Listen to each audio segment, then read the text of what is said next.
नमस्कार। देश का सबसे पुराना चैनल जी न्यूज, देश का सबसे भरोसेमंद चैनल जी न्यूज और इसी जी न्यूज पर बहस के नंबर 1 शो ताड़के में आपका स्वागत है। मैं हूं दीपक चौरसिया। 4 दिन से मध्य प्रदेश के सीधी जिले का एक वीडियो खूब चल रहा है, जिसमें एक व्यक्ति एक आदिवासी मजदूर दशमत रावत के मुंह पर पेशाब कर रहा था। कांग्रेस ने आरोप लगाया कि पेशाब करने वाला व्यक्ति प्रवेश शुक्ला बीजेपी के विधायक का प्रतिनिधि है और ये नमूना है कि एमपी में बीजेपी वालों ने आदिवासियों की क्या दुर्गति कर रखी है। जमाने भर से लानतें मिली, एक्शन की मांग हुई तो शिवराज सरकार हरकत में आई। आरोपी प्रवेश शुक्ला पर एनएसए लगा दिया, यानी 12 महीने के लिए उसे अंदर कर दिया और कल उसके घर पर जो अवैध निर्माण था उसे तोड़ने के लिए बुलडोजर भेज दिया। उसकी मां और दादी रोती रही, लेकिन बुलडोजर तोड़ करके ही रुका। अब इस घटना का अगला एपिसोड देखिए। कल ही मुख्यमंत्री शिवराज ने ट्वीट किया, मन व्याकुल है, हृदय पीड़ा से भरा हुआ है। और आज उन्होंने दशमत रावत को अपने घर बुलाया, उसे बकायदा सुदामा का दर्जा दिया, सोफे पर बिठाया, पैर थाली में रखे और लोटे से पानी डालकर उसके पांव पखारे। जो कुछ दशमत के साथ हुआ उस पर हाथ जोड़कर माफी मांगी। इसके बाद शाल ओढ़ाकर सम्मान भी किया। इतना ही नहीं, उसके बाद शिवराज दशमत को अपने साथ एक पार्क में ले गए, वहां उसके साथ मिलकर एक पौधा भी लगाया। शिवराज के मुताबिक ये उनका प्रायश्चित है। और बाद में एक और ट्वीट किया जिसमें लिखा, जनता मेरी भगवान है, राज्य के हर नागरिक का सम्मान मेरा सम्मान है। शिवराज के पश्चाताप की एक बड़ी वजह है आदिवासी वोट बैंक। एमपी में चुनाव सर पर है। राज्य में करीब 21% आदिवासी वोट है।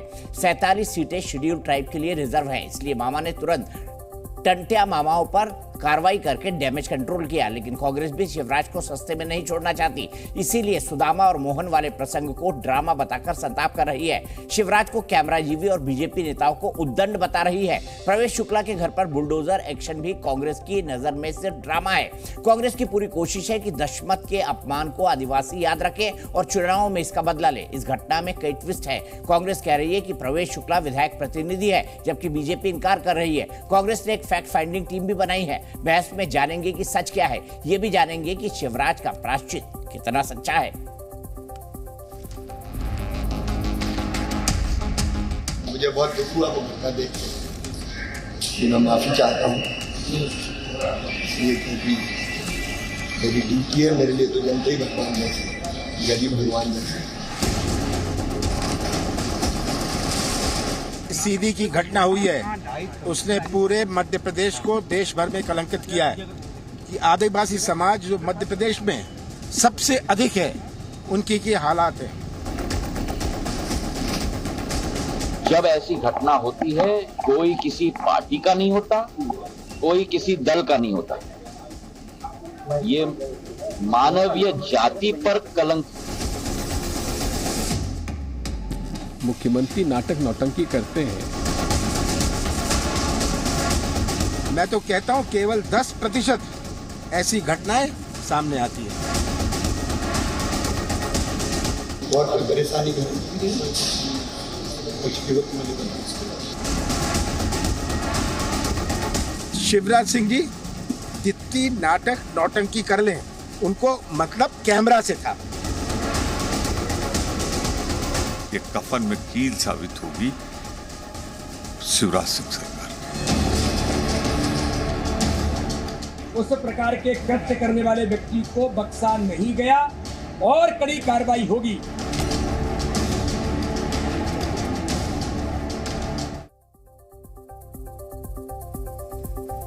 तो मैं मोहन तुम सुदामा, क्या वाकई में शिवराज मामा कह रहे हैं मैं मोहन हूं और सुदामा को तो उन्होंने घर में बुला ही लिया। इन्हीं तमाम मुद्दों पर बात करेंगे। आशीष Agarwal, spokes person Bharatiya Janata party Madhya Pradesh के, मेरे साथ है। मेरे साथ विंग कमांडर रिटायर्ड अनुमा आचार्य, कांग्रेस की राष्ट्रीय प्रवक्ता, मेरे साथ है। धर्मवीर चौधरी, लीडर बीएसपी के नेता और प्रवक्ता, मेरे साथ है। डीके दुबे, क्योंकि मायावती जी ने ही सबसे पहले ये मामला उठाया था। DK Dubey ji political analyst और आरएसएस के विचारक मेरे साथ हैं। लेकिन सबसे पहले आशीष जी, शुरुआत आपसे करूंगा। मैं सबसे पहले तो ये जानना चाहता हूं, क्या ये प्रवेश शुक्ला बीजेपी से इसका कोई लेना देना है? विधायक बोल रहे, मैं जानता हूं, कई अखबारों में कटिंग दी है अरुण यादव ने कि वो विधायक के प्रतिनिधि रहे हैं। और प्रवेश शुक्ला एक लेटर ये भी डाला है कांग्रेस ने कि वो बकायदा उपाध्यक्ष हैं सीधी जिले के और विधायक प्रतिनिधि अलग से, और उनका एक आइडेंटिटी कार्ड है जिसमें लिखा हुआ है कि इनकी सदस्यता संख्या बीजेपी में फलाने फलाने नंबर की है। तो आशीष अग्रवाल जी बताइए, क्या प्रवेश शुक्ला का बीजेपी से कोई लेना देना नहीं है? और चूंकि उसका बीजेपी से लेना देना है, इसीलिए ये कार्रवाई हो रही है। दीपक जी देखिए, सबसे पहले तो अपराधी की ना कोई जाति होती, ना धर्म होता और ना ही कोई राजनीतिक दल होता। ऐसा ना बोलिए हमारी सर, कार्रवाई ने स्पष्ट बताया है कि मध्य प्रदेश के बड़े बड़े अपराधी बड़े बड़े राजनीतिक दलों में हैं। मैं नाम गिना सकता हूं सबके, शो खत्म हो जाएगा। दीपक जी सुनिए ना, विषय सिर्फ इतना है कि प्रवेश शुक्ला चाहे कोई भी हो, पर वो अपराधी है। उसने जो अमानवीय कृत्य किया है उस पर भारतीय जनता पार्टी की सरकार ने कितना कड़ा रुख लिया है, ये समाज के लिए भी संदेश बना है। सबसे पहले तो कुछ घंटों के अंदर उसको गिरफ्तार किया गया, उसके बाद उसके समाज के हौसले टूटे, इस तरह के अपराध करने वालों के, उसका घर तोड़ दिया गया, उसके बाहर तोड़ दिए गए, और उसके बाद जिसके साथ ये अमानवीय कृत्य हुआ था उस व्यक्ति को स्वयं आज सीएम शिवराज सिंह जी ने सम्मानित किया है, उसके पैर पखारे हैं। इससे ज्यादा भारतीय जनता पार्टी का स्टैंड क्या स्पष्ट हो सकता है? पर विषय तो निकल कर आता है उन दोगले कांग्रेसियों का जो अभी तक आदिवासी समाज के असम्मान का राग अलाप रहे थे। आज उनको उसी व्यक्ति के सम्मान से तकलीफ है। आपने ये कह दिया कि नहीं ये बीजेपी का नहीं है तो अपराधी है, पर क्या ये अपराधी बीजेपी में लगातार सक्रिय तौर पर काम करता रहा था? क्योंकि हमारी जो जानकारी है हमारे सूत्रों से वो ये, जी हाँ करता रहा था। और विधायक खुद कह रहे कि हाँ मैं इसको व्यक्तिगत तरीके पे से जानता हूं प्रवेश शुक्ला को, ये तो उनका बयान है। भले से उन्होंने कहा मेरा प्रतिनिधि नहीं है। दीपक जी, प्रथम दृष्टया तो विधायक जो कहेंगे अभी वही मानना पड़ेगा। बाकी हमने स्वयं संगठनात्मक आज कल दल तय किया है, माननीय अध्यक्ष जी के निर्देश अनुसार वो दल जाएगा और इन सारी चीजों की जानकारी लेगा। पर मैं दोबारा दोहराता हूं, ये विषय तो तब आए जब उसको संरक्षण दिया जा रहा हो। भारतीय जनता पार्टी की सरकार और नेताओं ने सबसे पहले उस व्यक्ति पर कार्रवाई की मांग की, और हमारी कार्रवाई किस स्तर की होनी चाहिए कि कांग्रेसियों के मुंह में अब दही जम गए हैं, यह स्पष्ट है। आज कांग्रेसी ये क्यों नहीं बताते हैं कि उस व्यक्ति के सम्मान से कांग्रेसियों की आपत्ति है? मैं मन से सही में व्यथित हूं। आज जीतू पटवारी जैसे नेता मध्य प्रदेश में बैठ के इस सम्मान को नौटंकी बता रहे हैं। क्या वो भूल गए 15 महीने में जब कमलनाथ की सरकार थी तो धन प्रसाद उसी सरकार में आदिवासी समाज का था, कैरोसिन डालकर उसको जलाया गया, कमलनाथ ने उसको इलाज भी मुहैया नहीं कराया गया। कमलनाथ के छिंदवाड़ा में एक बेटी को जंगल में बलात्कार किया गया, उसको मार डाला गया, कमलनाथ उसके घर पर सांत्वना देने नहीं आए, और ऐसे अनेकों उदाहरण थे। आज ये जो नौटंकीबाजी जो कांग्रेसी करते हैं, इस दोगलेपन को देख के तो गिरगिट भी शर्मा जाए। दीपक जी ठीक है, मैं सीधे हनुमा जी के पास चलता हूं। हनुमा जी, क्या आपके मुंह में दही जम गया है और आप नौटंकी कर रहे हैं? शिवराज जो ने जो कहा आशीष अग्रवाल के हिसाब से वो नौटंकी नहीं है। दीपक जी, आपका तो होम स्टेट है, आपसे क्या छुपा है? तो आप जानते हैं कि यहाँ पर सबसे ज्यादा एनसीआरबी का जो डेटा है उसके हिसाब से मध्य प्रदेश में 20 दलितों पर हर रोज कोई ना कोई उनके साथ एट्रोसिटी होती है। दूसरी चीज यह है कि जब बीजेपी के राष्ट्रीय प्रवक्ताओं की ही भाषा बिगड़ी हुई होती है तो एक प्रदेश प्रवक्ता से तो मैं उम्मीद ही नहीं कर सकती हूं कि वो भाषा की शुचिता बनाकर रखेंगे। उटपटांग बातें करना, कुछ भी कह देना, बिना अपने तरफ का ये देखे कि क्या हो रहा है उनके सरकार में। क्या कमलेश्वर पटेल जी जैसे कांग्रेस के नेता उनके घर गए तो वैसे घर जाने में क्या प्रॉब्लम थी? आज ये जो शिवराज जी ने किया, किसको नहीं मालूम है कि भारतीय जनता पार्टी की जमीन इस समय हिली हुई है मध्य प्रदेश में। और चूंकि प्रधानमंत्री जी ने कहा कि आदिवासियों के सबसे ज्यादा पैरोकार ये लोग हैं, भारतीय जनता पार्टी के लोग हैं, तो उसी चीज के लिए आज शिवराज जी को ये करना पड़ रहा है। सब जानते हैं कि जिस तरह से गुना में दलितों को दर्जनों बार, कम से कम 5 घटनाएं तो आप भी जानते होंगे जिसमें चबूतरे पे अंतिम संस्कार नहीं करने दिया, जिसमें एक महिला का टायर जला के अंतिम संस्कार किया गया। उसके अलावा 16 साल की एक बच्ची के साथ बलात्कार हुआ और उसकी हत्या कर दी गई। मतलब केस गिनने में आ जाइए, सबसे ज्यादा मध्य प्रदेश के बुरे हाल हैं।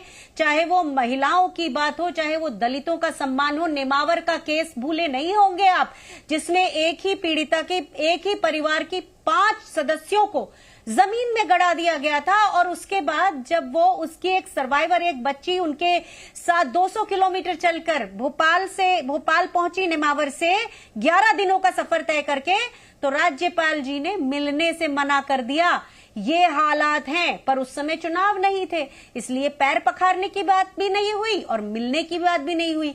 आज चूंकि चुनाव सिर पर है, भारतीय जनता पार्टी का पूरा सिंहासन डिगा हुआ है, सबने देख लिया है कि यहां तक कि जो एबीपी का जो वोटर का सर्वे है, मैं तो ये मानती हूं सी वोटर का सर्वे भी बहुत सारे उसको सरप्राइज मिलने वाले हैं, खासतौर पे भोपाल से, मालवा से। लेकिन जो चीजें हम देखते चले आए हैं, जो हमने नेमावर में देखा है, जो हमने गुना में देखा है, जो हमने इंदौर के गांव में देखा है कि परिवार का एक व्यक्ति एनक्रोचमेंट, खेतों पर एनक्रोचमेंट के कारण उसकी हत्या की जाती है, 9 परिवार के सदस्य घायल हो जाते हैं। उज्जैन में एक शादी की बारात में घोड़े पर चढ़ने के लिए पूरे के पूरे समाज को सुविधाओं से वंचित कर दिया जाता है। किसने नहीं देखा मध्य प्रदेश में दलितों के क्या हालात हैं? तो आप खुद जानते हैं, आपका होम स्टेट है। आप मुझसे अगर सवाल पूछ के ये कैफियत लेना चाह रहे हैं तो कोई बात नहीं है, मैं उसका जवाब दूंगी। लेकिन जो शिवराज जी ने आज किया, बुराई नहीं करूंगी, अच्छा किया, लेकिन आज ये पैर धोएंगे, कल फिर कोई उसी तरह की घटना होगी और शिवराज जी उस समय कुछ नहीं करेंगे। तो ये हम सबके देखने की बात है कि जिस तरह से पहले एनएसए लगाने की बात हुई, फिर दूसरे एक्ट की बात हुई, उसके बाद वो अकड़ के गया। बॉडी लैंग्वेज तो देखी ही होगी आपने, बॉडी लैंग्वेज अकड़ के गया कांग्रेस का आरोप है। साथ ही साथ आशीष जी एक सवाल और पूछना चाहूंगा सप्लीमेंट्री के तौर पर। मैं आपसे ये जानना चाहता हूं, भाई दशमत जी को तो सूदाना बोल दिया, तो क्या शिवराज मामा भगवान कृष्ण बन गए, भगवान मोहन बन गए?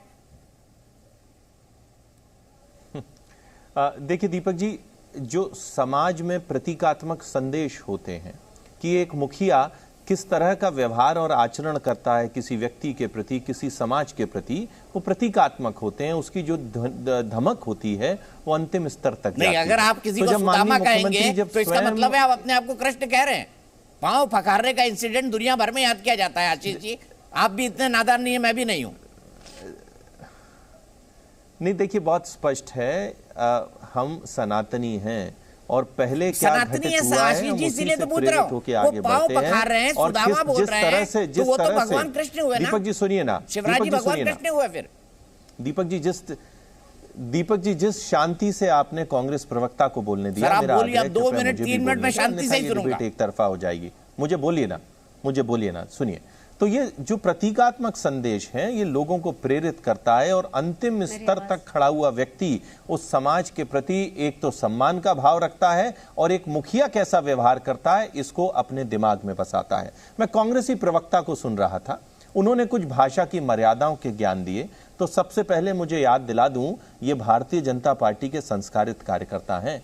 कम से कम इटालियन संस्कृति वाले लोग हमें ज्ञान न दें। अगर आपको आदिवासी समाज का इतना ही सम्मान होता तो जब द्रौपदी मुर्मू जी को राष्ट्रपति के पद पर नॉमिनेट किया गया, उनको आगे बढ़ाया गया, आप ही के नेता प्रतिपक्ष अधीर रंजन चौधरी ने किन शब्दों का इस्तेमाल किया था, मुझे लगता है आज तक आपने माफी नहीं मांगी। तो ये ज्ञान हमें मत दीजिए। और आपने जितने भी तथ्य कहे उसमें से कई घटनाएं तो 15 महीने की कमलनाथ सरकार के समय घटी थी। तो मुझे लगता है कि आप फैक्चुअली भी रॉन्ग हैं, आपको फैक्चुअली सुधारना चाहिए। दूसरी बात, मध्य प्रदेश को बदनाम ना करें, मध्य प्रदेश को बदनाम ना करें। एनसीआरबी के आंकड़ों में आपका राजस्थान नंबर 1 है। आपके राजस्थान में जब दलितों को जूतों में डालकर शराब पिलाई जाती है, उनके साथ व्यभिचार किया जाता है, तो ना अशोक गहलोत बोलते हैं ना प्रियंका गांधी बोलती है। असल में तो विषय यह है कि नौटंकी आपकी रग रग में भरी हुई है। जब मध्य प्रदेश में चुनाव आते हैं उसी समय आपको क्यों याद आती है? मैं आज दोबारा कहता हूं, इस देश में आजादी के 75 सालों में मध्य प्रदेश में लगभग आपने 45 से 50 साल शासन किया। आप बताइए मध्य प्रदेश में इस आदिवासी समाज के लिए क्या किया गया? हमारी सरकार आई, हमने जनजातीय मंत्रालय बनाया। इस आदिवासी समाज के जितने भी प्रतिमान हो, चाहे रानी दुर्गावती हो, रानी कमलापति हो, टांट्या मामा हो, भीमा नायक हो, राजा शंकर शाह हो, इन सबको किसने स्थान दिया? बिरसा मुंडा जी को किसने स्थान दिया? आपने तो सदैव एक परिवार के कारण इन सभी के योगदानों को भुलाने का काम किया। तो ये कांग्रेस अपना गिरगिट रूपी चरित्र ना दिखाए। कांग्रेस को बताना होगा कि 75 साल में ये आदिवासी समाज अंतिम पायदान पे क्यों खड़ा रहा। और आज जब भारतीय जनता पार्टी की सरकार ने एक अपराधी के द्वारा किया गया अमानवीय कृत्य इतनी बुरी तरह कुचला कि उसके हौसले भी कांप जाएं, समाज में एक संदेश जाए कि ऐसा कोई भी कृत्य भारतीय जनता पार्टी की सरकार में चलेगा नहीं, तो कांग्रेस को आज इससे भी आपत्ति होती है तो जवाब देना ही होगा। आशीष अग्रवाल जी ने कहा कि द्रौपदी मुर्मू का अपमान किया था आपने, जो पहली महिला आदिवासी यानी शेड्यूल्ड ट्राइब समाज से आने वाली राष्ट्रपति है, राष्ट्रपत्नी कहकर आपने उनको वोट भी नहीं डाला। ये इसको कैसे देखती हैं आप, बताइए, इसका जवाब दीजिए अनुमा जी। देखिए, पहली चीज तो ये है कि भाषा की जिस निकृष्टतम सीमा पर वो प्रवक्ता जा रहे हैं उस पे नहीं जाऊंगी, आपके सवाल का जवाब जरूर दूंगी।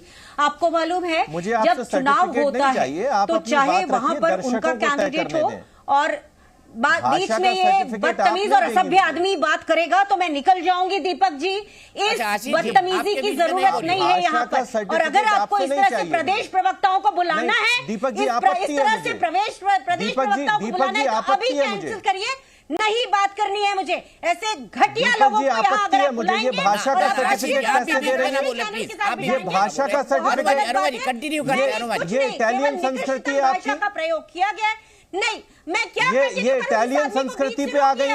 अगर उसका फेडरल आप चलने देंगे तो फिर कैसे होगा? दीपक जी, ये भाषा तो स्वीकार नहीं है। आप किसी से भी पूछ लीजिएगा, हम कभी किसी की आवाज कम नहीं करते, हम किसी की आवाज कम नहीं करते। मैं रिक्वेस्ट करता हूँ आशीष जी, उनकी बात सुन लीजिए प्लीज, सम्मान करिए उनका, सम्मान करिए। अनुमा जी आप बोलिए। में क्यों बुलाते हैं जब एक आदमी बदतमीजी कर रहा है तो आप कैसे? तो मैंने रोक दिया उनको, अनुमा जी मैंने रोक दिया उनको, देख लीजिए शब्दों से खामोश है, खामोश है। नहीं दीपक जी, बदतमीजी क्या होती है? उन्होंने आपका सम्मान किया है, आप भी आशीष अग्रवाल जी का सम्मान करिए।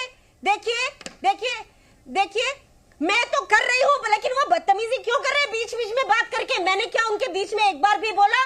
आप इतना तो समझिए, आपको ये मालूम है। नहीं बोला, मैं मानता हूं, और मैंने यही बात आज डिबेट में तो इस तरह की हम उच्छृंखलता नहीं करते। तो बोलिए उस व्यक्ति को।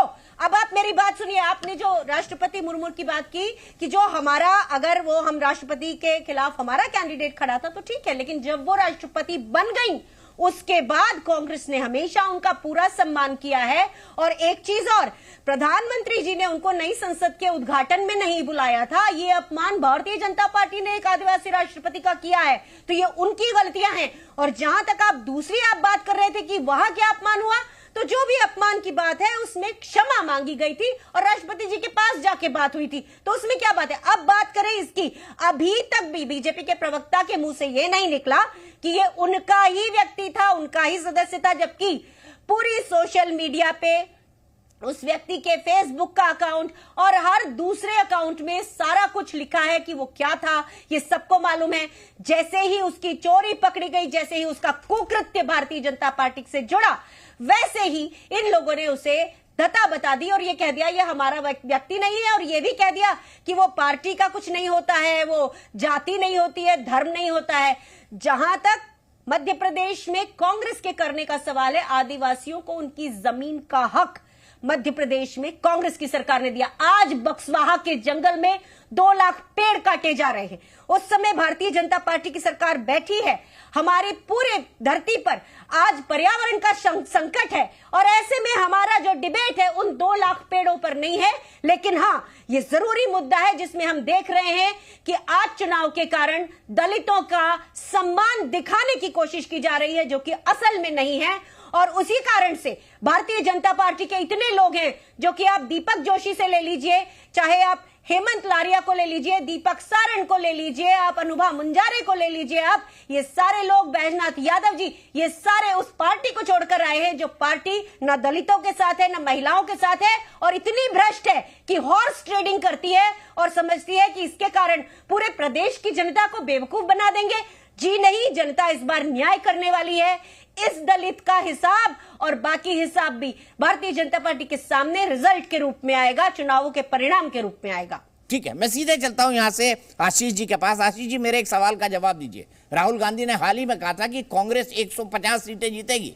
राहुल जी ने यह दावा आज तक किसी अन्य प्रदेश के बारे में नहीं किया है, ये दावा वो मध्य प्रदेश के बारे में ही क्यों कर रहे हैं? और क्या जमीनी स्थिति मध्य प्रदेश में जिस तरह से शिवराज जी ने रिएक्ट किया उसको देखते हुए ऐसा लगता है कहीं ना कहीं कोई गड़बड़ है, कहीं कोई मिसमैच है? दीपक जी, पहले तो मैं कुछ पंक्तियों से अपनी बात रखूंगा कि ये दुनिया मोहब्बत के बदले मोहब्बत नहीं देती, इनाम तो बड़ी चीज है कीमत नहीं देती, देने को तो दे सकता हूं मैं भी उन्हें गाली, पर मेरी तहजीब मुझे इसकी इजाजत नहीं देती। तो जिन शब्दों के साथ अपने आप को राष्ट्रीय प्रवक्ता कहने वाली एक कांग्रेस नेत्री जिन घटिया शब्दावली से बात कर रही थी, तो मुझे लगता है कि कम से कम आपको तो इस पे आपत्ति रखनी चाहिए। भाषा का सर्टिफिकेट मुझे लगता है कि कम से कम जनता, अब देखिए कौन रोक रहा है दीपक जी, दीपक जी अब बताइए कौन रोक रहा है? दीपक जी कौन रोक रहा है? दीपक जी कौन रोक रहा है? नहीं क्षमा कीजिए, दीपक जी कौन रोक रहा है? दीपक जी व्यक्तिगत ना हो, और दूसरा महिला है, सम्मान करें प्लीज। दीपक जी मुझे बोलने दीजिए। दीपक जी मेरी भाषा पर सर्टिफिकेट ये नहीं देंगी, एक बात। दूसरी बात, उसका स्तर क्या है ये जनता को तय करने दें, ये फैक्चुअली ठीक रहे, पॉइंट नंबर 1। और ये महिलाएं पूरा सम्मान है, पर मुझे लगता है कि जनता भी देख रही है किस ईगो के साथ ये इस डिबेट में आई हैं। अब बात यह है कि ये मुझे ही नहीं आपको भी डायरेक्शन दे रही हैं कि ये चाहती हैं कि डिबेट का एजेंडा क्या हो, अब ये सेट करेंगी, तो मुझे लगता है कि आपको भी संभल जाना चाहिए। बाकी मैं उम्मीद कर रहा था कि शायद इनकी घटिया शब्दावली पे आप समझने की जरूरत नहीं। जो उन्होंने गलत किया मैंने उसके लिए उनको बोला, जो आपने गलत किया उसके लिए मैंने आपको बोला। राइट, मुझे ना समझाइए प्लीज। मुझे किसी भारतीय जनता की पार्टी के प्रवक्ता से एहतियात बरतने की सलाह लेने की जरूरत नहीं है, माफ कीजिएगा। दीपक जी कम से कम पैनलिस्ट अगर कोई किसी को बोलता है तो मुझे लगता है कि आपको अपना धर्म निभाना चाहिए। मैंने वो धर्म निभाया, मैं रिकॉर्डिंग दिखा देता हूं। राहुल गांधी ने कहा जी ठीक है ना, मुझे लगता है कि इस बहस में हम जनता का समय जाया कर रहे हैं। मैं मुख्य बात पे आता हूं। आपने कहा कि राहुल गांधी ने, हाँ आपने कहा राहुल गांधी ने 150 का वादा किया, तो देखिए किसी वादे के पीछे कोई तो कारण रहा होगा, ऐसे तो करने से कुछ नहीं होता। 15 महीने की कमलनाथ सरकार गिरी कांग्रेसियों के कारण। कांग्रेसियों ने जो वादा खिलाफी की थी उस कारण इनके ही साथी छोड़ के चले गए। अब उसके बाद जनता का क्या रुख है, इसका मैंडेट तो जनता ने दिया है। 2020 में 28 सीटों के उपचुनाव हुए, 28 सीटों में से 2/3 सीटें भारतीय जनता पार्टी ने जीती। यह बताता है कि 15 महीने की वो काली कमलनाथ सरकार वादा खिलाफी थी, भ्रष्टाचारी थी और जनता भी उससे तंग आ चुकी थी। उसके बाद जितने भी अधिकतर उपचुनाव हुए भारतीय जनता पार्टी की सरकार ने वहां पर बहुमत हासिल किया और अधिकतर सीटें जीती। फिर नगरीय निकाय चुनाव आए। नगरीय निकाय चुनाव में कांग्रेस के नेता कमलनाथ जी का सिर्फ एक बयान दिखाता है, उन्होंने कहा था कि ये लोकल इलेक्शन है, इसमें मैं इंटरेस्ट नहीं लेता। तो ये जो इंटरेस्ट नहीं लेता, उसने भारतीय जनता पार्टी के समर्थन में जिस तरीके से लोकल बाय इलेक्शंस में मध्य प्रदेश की जनता ने वोट दिया, वो फिर बताता है कि हमारी सरकार आगे बढ़ रही है। जितनी भी बंद पड़ी योजनाएं थी हमने प्रारंभ की, और नित्य नई आयाम स्थापित करने वाली योजनाएं जैसी लाडली बहना योजना, जिसमें 1.25 करोड़ बहनों के खाते में 1000 रुपए ट्रांसफर हो चुके हैं, कमलनाथ जी उसको देखकर बौखला रहे हैं। अब ऐसे में राहुल गांधी भले ही 150 या 1500 सीटों का वादा कर दें, पर मुझे एक तो बेस बताएं जिस वजह से उनको लगता है कि वो सीटें जीतेंगे। दूसरी बार मध्य प्रदेश में कांग्रेस कौन सी है? मध्य प्रदेश में एक कांग्रेस कमलनाथ कांग्रेस है, दूसरी दिग्विजय कांग्रेस है, तीसरी अरुण यादव कांग्रेस है, जिसकी फसल ये दूसरी कांग्रेस लूट के ले जाती है। तो पहले तो ये गुटों में बटी हुई कांग्रेस ये तय कर ले कि इनका नेता कौन होगा, इनका प्रत्याशी कौन होगा, तब ये इस तरह के हसीन सपने देखना प्रारंभ करें। बाकी मुझे लगता है कि बहुत स्पष्ट है, 51% वोट परसेंट के साथ भारतीय जनता पार्टी 200 सीटें जीतने जा रही है, और कांग्रेसी प्रवक्ताओं की भाषा शैली उस बात के पर्याप्त प्रमाण दे रही है। धर्मवीर चौधरी जी, सबसे पहले तो मायावती जी ने मुद्दा उठाया, लेकिन मायावती जी सिर्फ ट्विटर और फेसबुक की राजनीति क्यों करती है? उत्तर प्रदेश के चुनाव हुए उसके बाद मैंने आज तक एक नहीं देखा कि मायावती जी ने कहीं जाके सभा कर दी हो, कहीं जाके वो दलित समाज या कोई और समाज से मिलके आई हो। ऐसा क्यों?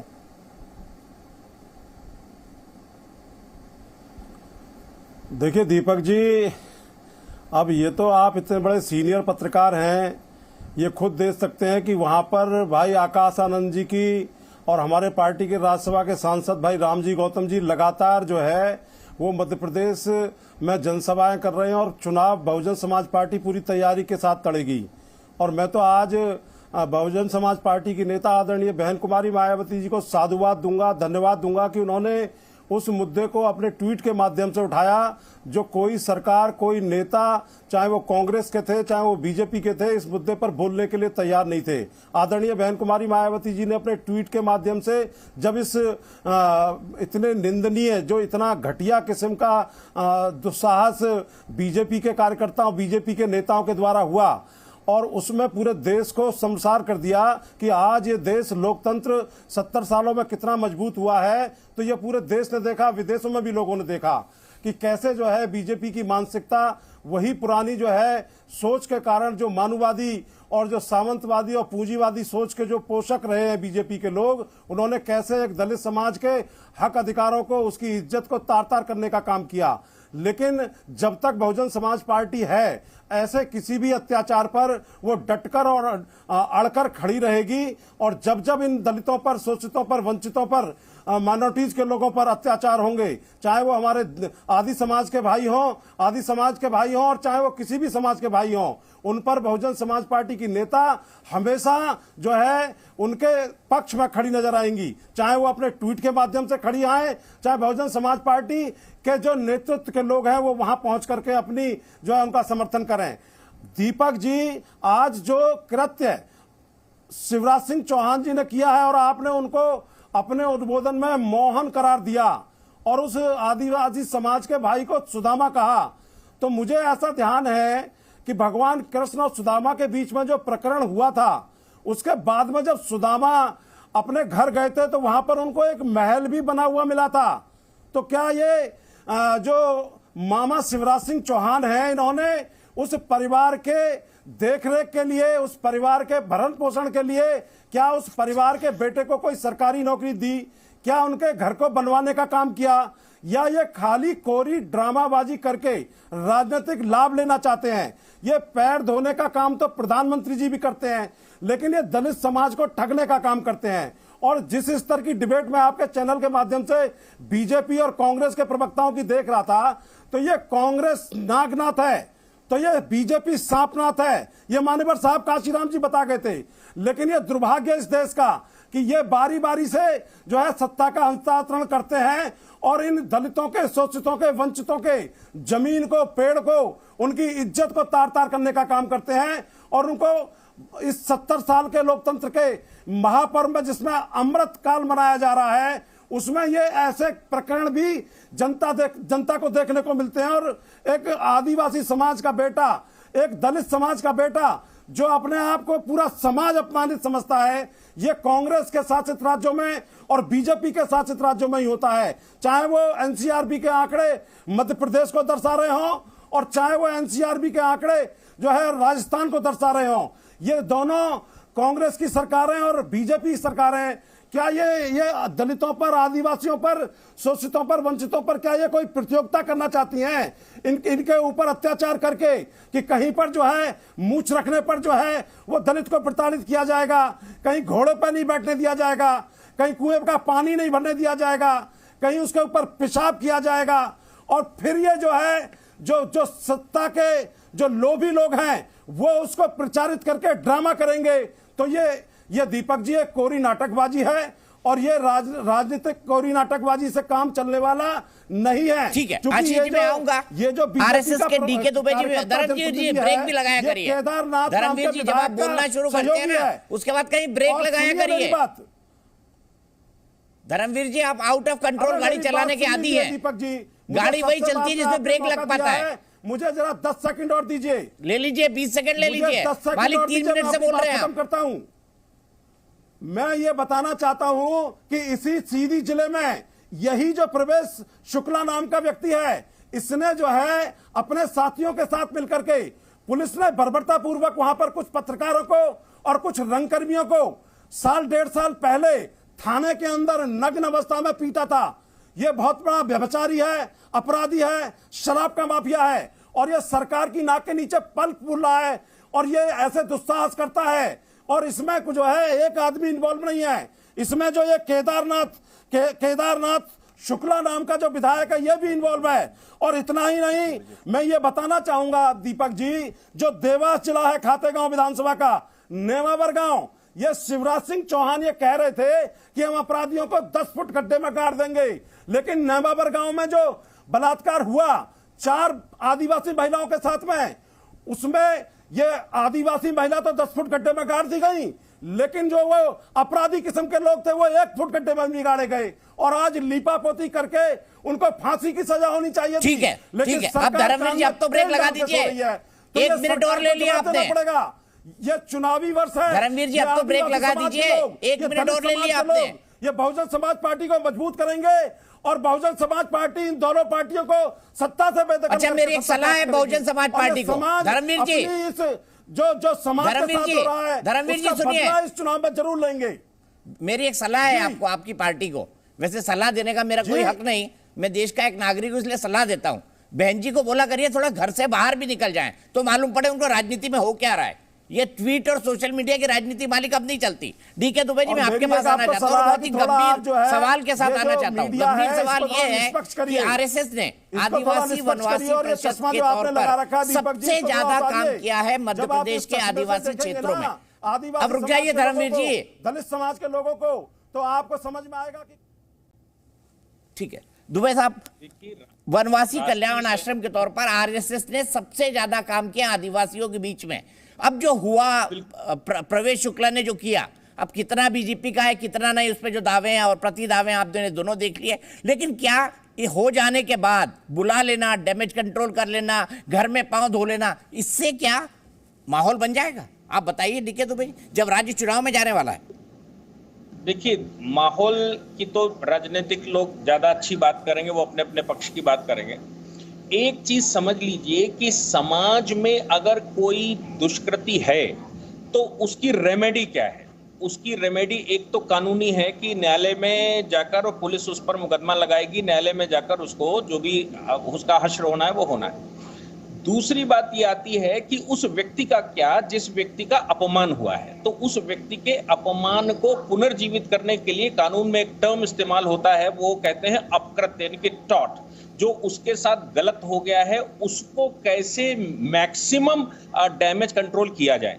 तो मुख्यमंत्री होने के नाते, मुख्यमंत्री ने तो कुछ किया नहीं, सरकार ने भी कुछ नहीं किया, ये तो समाज का कृत्य है, लेकिन मुख्यमंत्री मुखिया होने के नाते उसको अगर वेदना होती है और वेदना के नाते वो उनको बुलाकर सम्मानित करता है, माफी मांगता है, पैर धोकर माफी मांगता है, उसके अलावा परिवार के हालचाल पूछता है, उनकी खैर ख्वाह करता है, तो ये मुझे लगता है डैमेज कंट्रोल का मैक्सिमम जो तरीका हो सकता है। किसी के साथ अपकृत्य हुआ, वो सरकार ने किया। अगर कोई ये कहता है इसके साथ कि साहब सरकार ने क्या किया, तो वो उनको भी सजेस्ट करना चाहिए कि आखिर सरकार के नाते क्या करे, ऐसा क्या वो किया जाए कि वो डैमेज कंट्रोल हो जाए या फिर अपकृत्य को पूर्ण हो जाए। जहां तक राष्ट्रीय स्वयंसेवक संघ की बात आती है, तो देखिए, हम अपनी शाखाओं में सरनेम तो इस्तेमाल करते नहीं, जाति पात का हम तो पूछते ही नहीं है साहब कि जाति किसकी क्या है। अगर आपका नाम दीपक चौरसिया है तो हम दीपक जी कह के काम चलाते हैं, चौरसिया पूछते भी नहीं है सर, और जानने की कोशिश भी नहीं करते किसी का सरनेम क्या है। हम जाति को बिल्कुल जड़ से खत्म करना चाहते हैं। दूसरी बात आती है कि जो वनवासी क्षेत्र हैं, वनवासी क्षेत्रों में अगर सरकार अपने स्तर पर काम नहीं कर पा रही, उसके अपने कारण हो सकते हैं, संसाधनों की कमी हो सकती है, तो राष्ट्रीय स्वयंसेवक संघ ऐसे वनवासी क्षेत्रों से उन युवाओं को बुलाकर जो कि कुछ करना चाहते हैं, वनवासी कल्याण आश्रम चलाता है पूरे देश में, और वनवासी कल्याण आश्रम में उन बच्चों की पढ़ाई की पूरी जिम्मेदारी राष्ट्रीय स्वयंसेवक संघ का वनवासी कल्याण आश्रम उठाता है। और वो देश में जो गुरुदक्षिणा का कार्यक्रम होता है, संघ को जो गुरुदक्षिणाएं आती हैं उनसे पूरा खर्चा उठाया जाता है। प्रचारकों के अलावा या संघ के अलावा इन वनवासी बच्चों का खर्चा हम उठाने का पूरा काम करते हैं, और उनको ससम्मान जहां तक मदद हो सकती है वहां तक मदद करने के पश्चात उनको उनके घर पर छोड़ देते हैं, पहुंचा देते हैं। उसमें ये भी संघ कभी एक्सपेक्ट नहीं करता कि आप हमारे लिए कुछ करिए। हम तो समाज का प्रत्येक वर्ग जो पीछे है वो समानता पर आ जाए, इसके लिए हर क्षण, हर स्तर पर, हर स्थान पर काम करते हैं। आप सोचिए कि घुमंतु जाति है, घुमंतु जाति आप समझते होंगे, जो लगातार महीने भर कहीं रुके और फिर सड़क के किनारे कहीं रुके, लोहा पीट जिनको लोग कहते हैं। घुमंतु जातियों के लिए भी संघ ने एक ऑर्गेनाइजेशन बना रखी। को भी कैसे सम्मान दिया जाए। ठीक है, आशीष जी मेरे साथ जुड़े हैं। क्या अनुमा आचार्य जी फिर से मेरे साथ जुड़ गई हैं?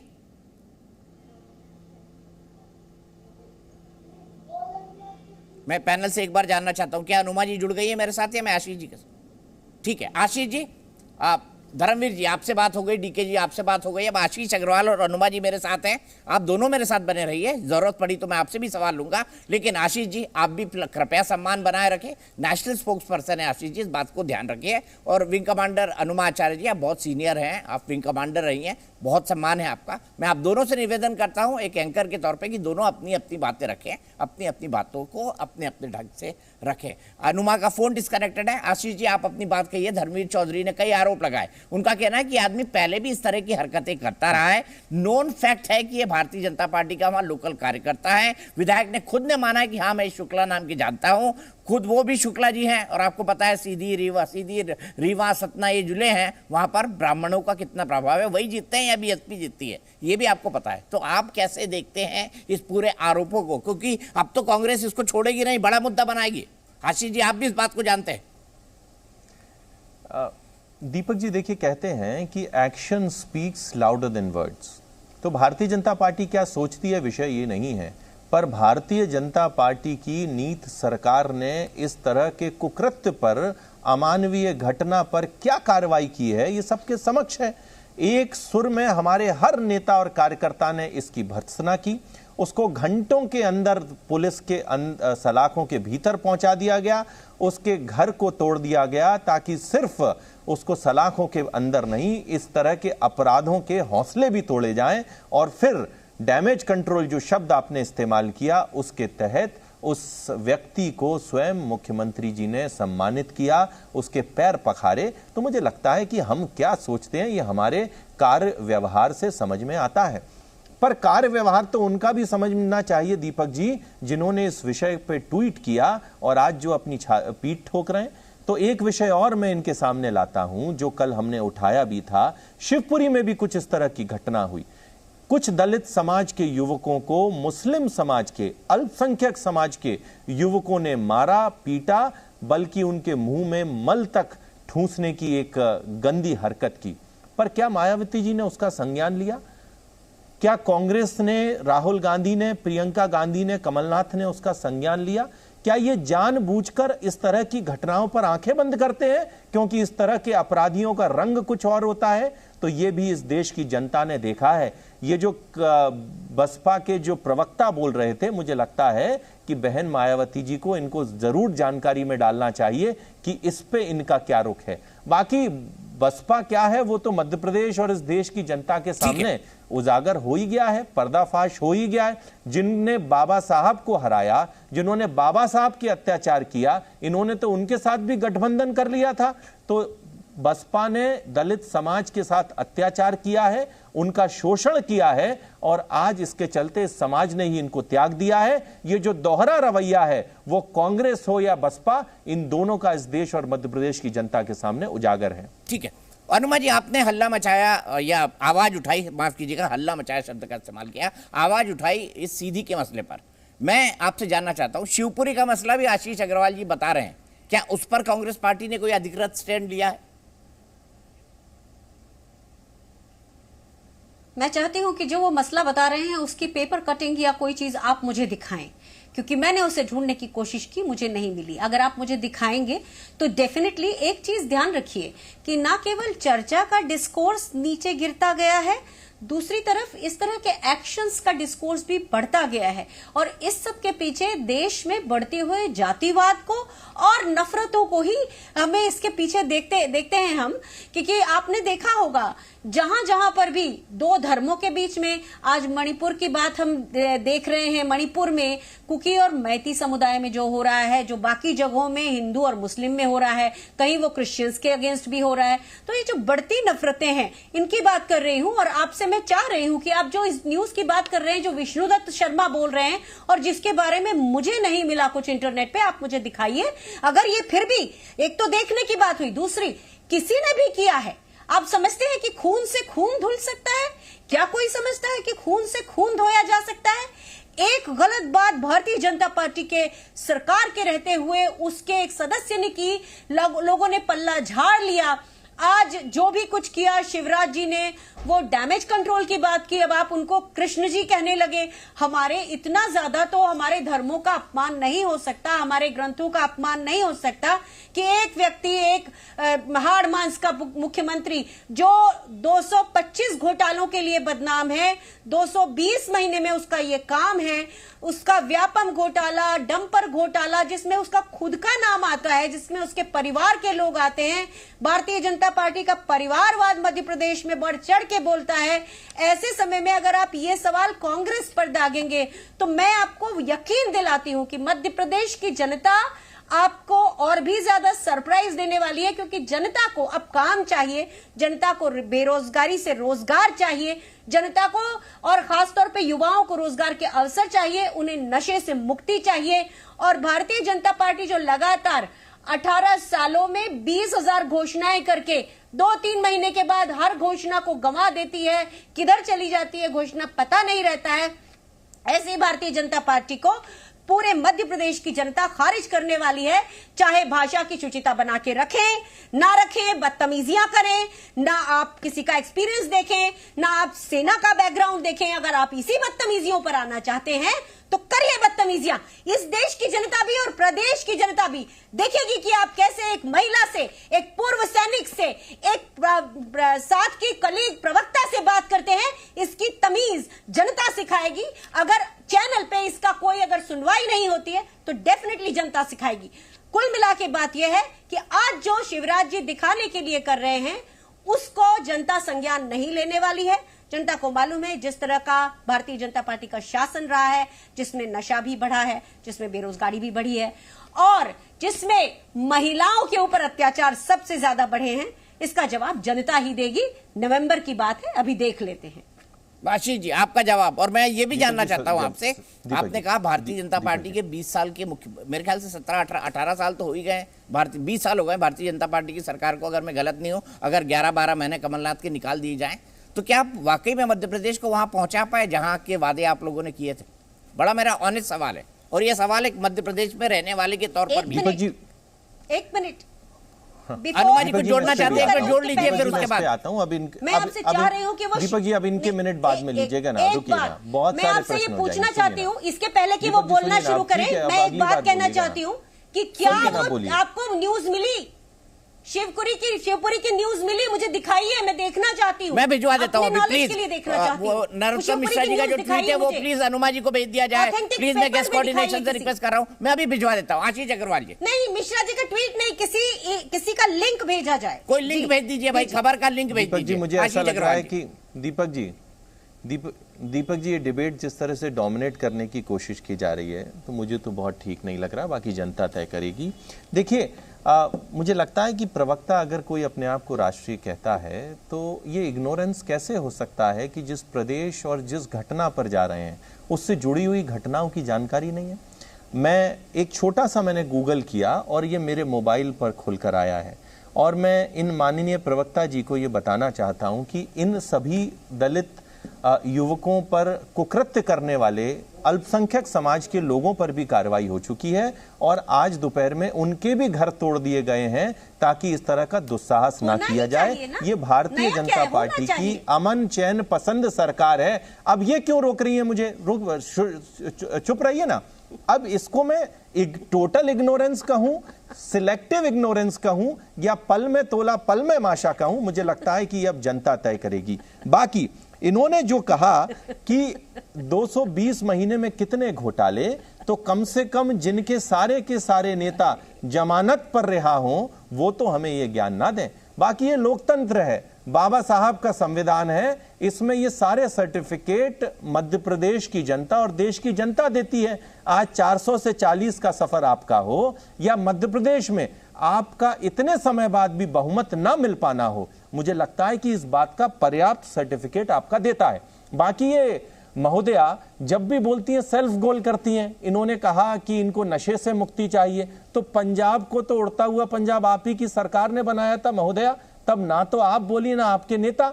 उसके बाद दीपक जी, आपका जो प्रश्न निकल कर आया, क्या मध्य प्रदेश सही रास्ते में है, तो 2003 से 2023 का सफर इस मध्य प्रदेश की जनता ने देखा है। एक समय वो था जब लगभग 20,000 करोड़ यहां का बजट था, आज उससे 15 गुना है। आज यहां पे प्रति व्यक्ति आय जो पहले थी उससे आज 10 गुना है।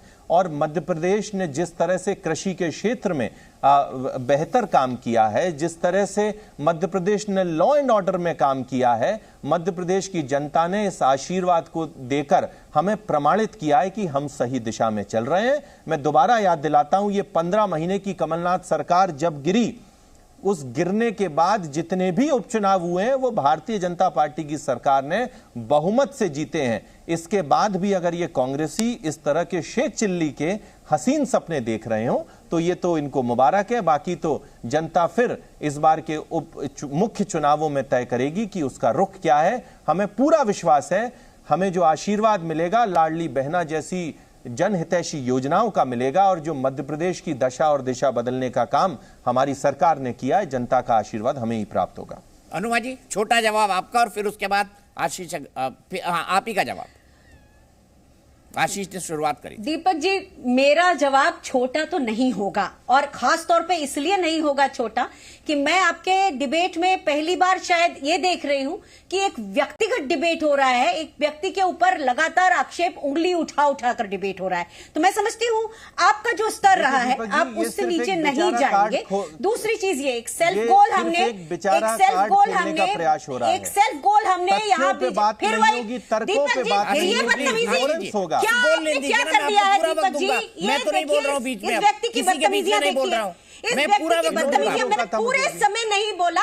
ये लपाड़पना है ना, जो ये लफंगेबाजी है ना, ये लफंगेबाजी नहीं करना चाहिए। हो गया बस, मेरी बात सुनिए। अब जिस प्रदेश को बिल्कुल नहीं रोका, जस्ट चुप रहिए। बिल्कुल शब्दावली है, क्या तमाशा है ये लफंगेबाजी क्या हो रही है यहाँ? दीपक जी, अब आपसे मैं आपसे सीधा बात कर रही हूँ। करना चाहिए, मैं यही कह सकता हूँ। मैं किसी के मुंह में शब्द नहीं डाल सकता। आपके लोगों ने देखिए ये बदतमीजियां यहाँ बर्दाश्त नहीं है। मुझे कभी भी, मैं जब भी बात करती हूँ ये व्यक्ति बीच बीच में टोकता है। तो अगर आपके डिबेट का ये स्तर है दीपक जी, शब्दावली आप भी रुक जाइए, प्रोटेस्ट दर्ज करा दी ना, आप कहने दीजिए, आप परेशान कर रहे हैं। दीपक जी, शब्दावली क्या है? ये जरूरत से ज्यादा है। अब आप बात सुनिए, जिस राज्य का बजट 3 लाख करोड़ है, उसके ऊपर अगर 3,40,000 करोड़ का कर्ज है, यानी कि वो राज्य वैसे ही श्रीलंका बना दिया गया है। इतनी सारी झूठ बातें बोली गई कि यहाँ के लोगों की प्रति व्यक्ति आय बढ़ी है, हर एक व्यक्ति के ऊपर कर्ज बढ़ा है। एक एक मध्य प्रदेश के व्यक्ति के ऊपर 33,000 रुपए का कर्ज है। यहां पर जिस तरह से मैंने आपको बताया, जब कमलनाथ जी की सरकार आई थी तो रोजगार के अवसर आ रहे थे। यहां पर अडानी ग्रुप की कंपनीज या और भी दूसरे ग्रुप्स की कंपनीज आ रही थी। यहां पर विश्व रंग शुरू हुआ था, जिससे पूरे लोक संस्कृति और कला की यहां कीमत होना शुरू हुई थी। लेकिन क्या होता है, भारतीय जनता पार्टी की सरकार 2-4 इवेंट करती है, अपनी भव्यता लोगों को दिखाती है, लेकिन लोगों से उनके जनहित की योजनाएं छीन लेती है। आप जानते हैं ना, आज आयुष्मान भारत की भी सुविधा मध्य प्रदेश के लोगों को नहीं है। वहीं दूसरी तरफ राजस्थान में चिरंजीवी योजना है, और छत्तीसगढ़ में भी हमारी महिलाओं के लिए बहुत सारी अलग अलग योजनाएं हैं। तो इसलिए मेरा यह कहना है, कौशल्या योजना है और उसके अलावा भी योजना है। जबकि मध्य प्रदेश में जो लाडली बहना योजना आई है, उसमें भी 60 साल से ऊपर की महिलाओं की कोई कदर नहीं की गई है, उन्हें किसी तरह की पेंशन नहीं दी जा रही है।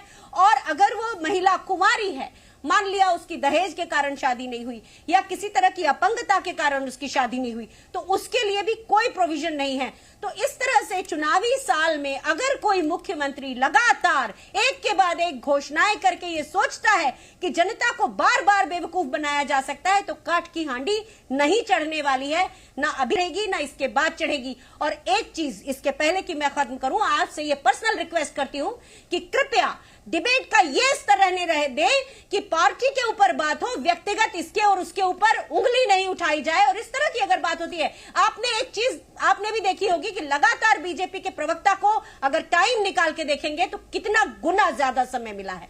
और इसलिए मैं आपसे ये कहना चाहती हूं कि बार बार हम कुछ कहें, हमारी बात तथ्य पर आधारित हो, और अगला व्यक्ति उसको लफाजियों से तोड़ना चाहे तो इसके ऊपर आपका भी विरोध दर्ज होना चाहिए, क्योंकि मध्य प्रदेश आपका भी राज्य है। मैं ये बता दूं, समय सबको बराबर मिला है। मैंने धर्मवीर जी और डीके दुबे जी से सिर्फ एक सवाल लिया, बाकी सारे सवाल आप दोनों से लिए। मैं ये भी कह दूं, आप दोनों जब एक दूसरे को टोक रहे थे, मैंने दोनों को रोकने की कोशिश की। मैंने वैसे ही कठिन सवाल आशीष अग्रवाल जी से पूछे जैसे हनुमा जी आपसे पूछे। अब इससे ज्यादा मैं कुछ नहीं कह सकता। बाकी चीजें ईश्वर जानता है, भगवान जानता है, दर्शक जानते हैं। जी न्यूज़।